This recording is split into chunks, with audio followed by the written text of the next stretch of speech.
Where does HIV come from?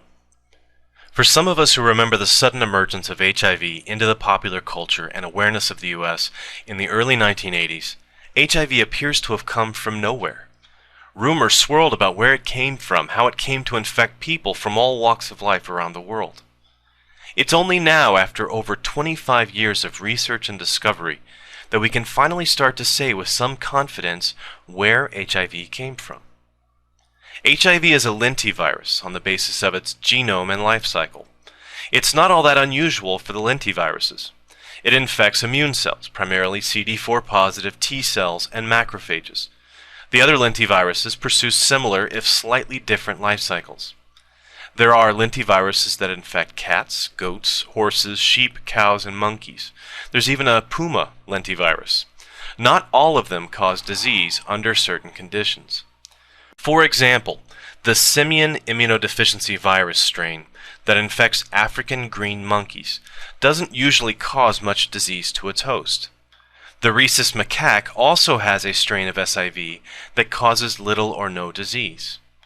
However, if you take a rhesus macaque, a monkey from Asia, and infect it with the SIV from the African monkey, or if you infect the African monkey with the Asian virus, the result is called simian AIDS, and it parallels what we see in humans.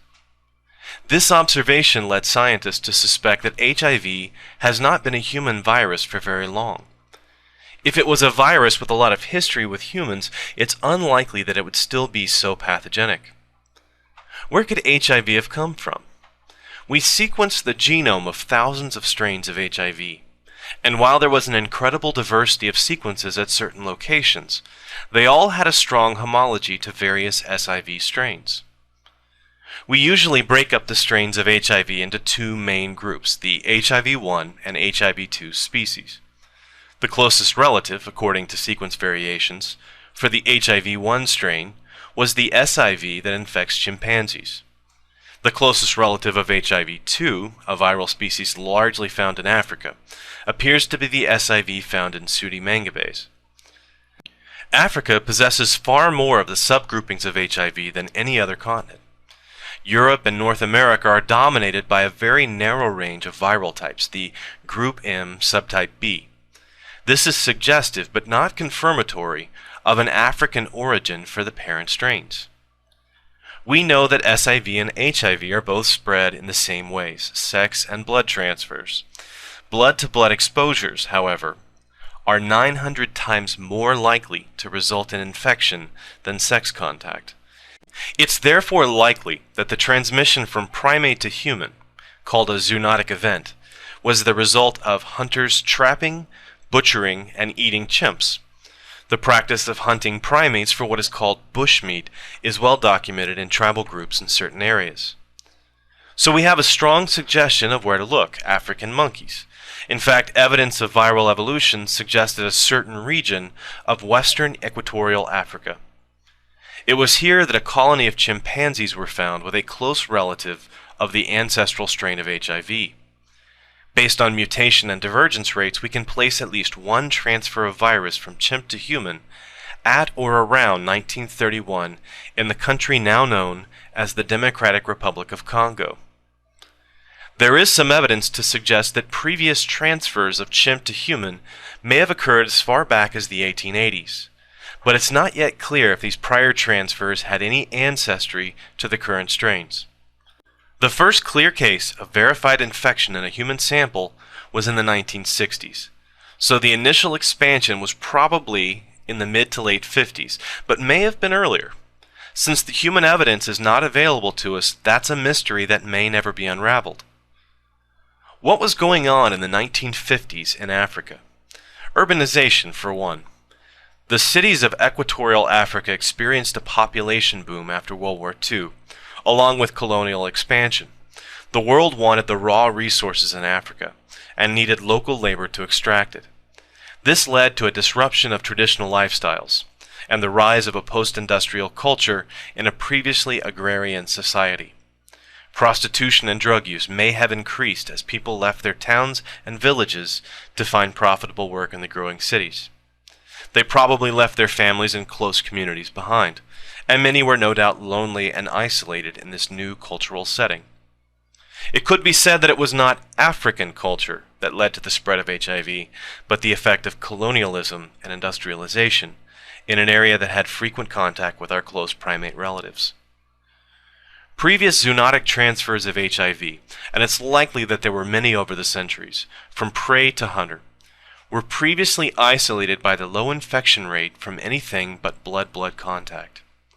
It was the addition of injectable drugs, prostitution, and urbanization that probably allowed HIV to escape the small region in which it frequently emerged. It appears that the next link in the chain was either to Haiti by direct immigration, or directly to the US. Or it might have been spread to Europe by sailors on cargo ships and then to North America. The data is a bit spotty, but the emergence in the major cities of Europe was slightly after the disease was documented in New York and San Francisco. Asia and Russia may have been infected by a second wave of emergence, as their subtype profiles are markedly different than the European and North American subtypes. South America, Australia, and Northwest Asia are a possible third wave emergence. The popularized idea of the Canadian flight attendant as patient zero is very misleading. He was certainly not the first case outside of Africa or in North America, but he was the index case in a large cluster of 248 patients in 1983. The other origin rumors that are very prevalent are the man-made pandemic theories. For example, the oral poliovirus vaccine transmission theory, which has no basis in fact, but it satisfies the need some people have for a good narrative, with a shadowy evil agency acting behind the scenes. The OPV hypothesis, advanced by BBC correspondent Edward Hooper and documented in his book The River, suggests that an SIV-contaminated chimpanzee culture was used to prepare the oral polio vaccine given in the late 50s and early 60s. His theory, which was effective at selling his book and ignited the imagination of conspiracy theorists, proposed that this SIV-contaminated vaccine culture humanized the simian virus. But as the evidence shows, HIV had emerged in its modern form prior to the polio vaccine era.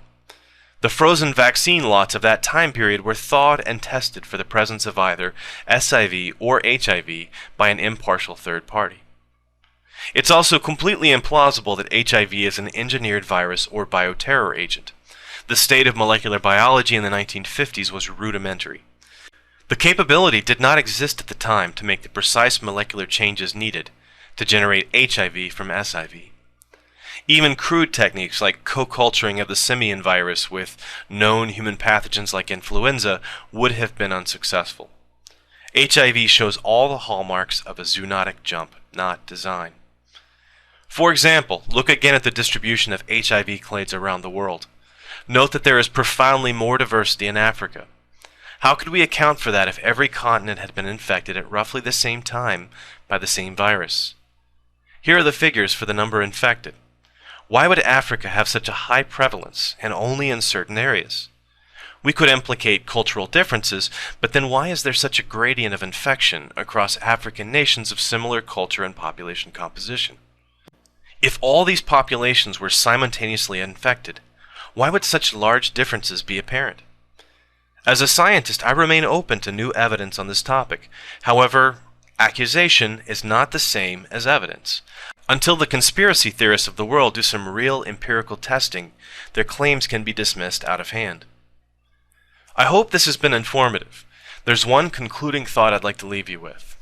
There's so much information on the internet which isn't based in fact, may be medically dangerous, or based on a paranoid fantasy. Here's a general rule. Call it Concordance's rule.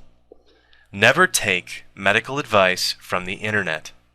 Ask a licensed qualified doctor what the best plan is for your health. Discuss with him or her any concerns you may have and radical life changes you want to try. Listen to their advice. Your local doctor can help you sort the facts from the fiction and keep you from doing harm to yourself or others. Do it for the people you love and do it for yourself. Thanks for watching.